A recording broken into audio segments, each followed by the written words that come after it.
Hi மக்களே, காஞ்சிபுரம் நேர்கள் எல்லாருக்குமே இப்ப எங்க இருக்கேன் அப்படின்னு பாத்தீங்கன்னா நம்ம ஆர்பிஎம் ட்ரஃப்ல தாங்க இருக்கேன். என்ன அப்படின்னு பாக்குறீங்களா, 10,000 மதிப்புள்ள ஸ்கொயர் ஃபீட்ல இங்க சூப்பரா கிரவுண்ட் இருக்கு. வாங்க பாக்கலாம்.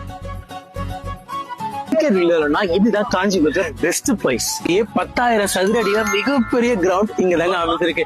ஆர்பிஎம் ட்ரஸ்ட்ல பாத்தீங்கன்னா அதிரடியான ஓப்பனிங் ஸ்பெஷல்ல பாத்தீங்கன்னா 2ஆம் தேதி முதல் 5ஆம் தேதி வரை அழகான சலுகைகள் கொடுத்திருக்காங்க. என்னன்னு அப்படி பாக்குறீங்களா? ஆமாங்க, மார்னிங் செக்ஷனுக்கு பாத்தீங்கன்னா வெறும் 450யும், ஈவினிங் செக்ஷனுக்கு பாத்தீங்கன்னா 550யும் கொடுத்துட்டு இருக்காங்க. இந்த ஆஃபர் லிமிடெட் வேரியன்ட் தான். அது மட்டும் இல்லைங்க, இந்த விளையாடி முடிச்சு ரொம்ப டயர்டா இருப்பீங்களா, பக்கத்துலயே பாத்தீங்கன்னா ஃபுட் கோர்ட்டும் அமைஞ்சிருக்குங்க. ஒண்ணு இல்லைங்க, நிறைய எக்கச்சக்கமான ஃபுட் கோர்ட்டும் அமைஞ்சிருக்கு. கண்டிப்பா வந்து விளையாட போது ரொம்ப டயர்டா இருக்கும் போது ரொம்ப ஜாலியா என்ஜாய் பண்ணுவீங்க. காஞ்சிபுரத்துல சூப்பரான பிளேஸ் இங்க தாங்க அமைஞ்சிருக்கு. ஆர்பிஎம் ட்ரஃப் மீட்ரி ரோட், தேனாம்பாக்கம், மகா பெரியவர் மணிமண்டபம் அருகில் அமைந்துள்ளது. நீங்க என்ஜாய் பண்ணி விளையாட நினைக்கலாம், ரைட் பிளேஸ் நம்ம ஆர்பிஎம் ட்ரஸ்ட் தாங்க. அது மட்டும் இல்லாம கீழே தெரியுற நம்பருக்கு உடனே புக் பண்ணி உங்க ஸ்லாட்டா புக் பண்ணிக்கோங்க.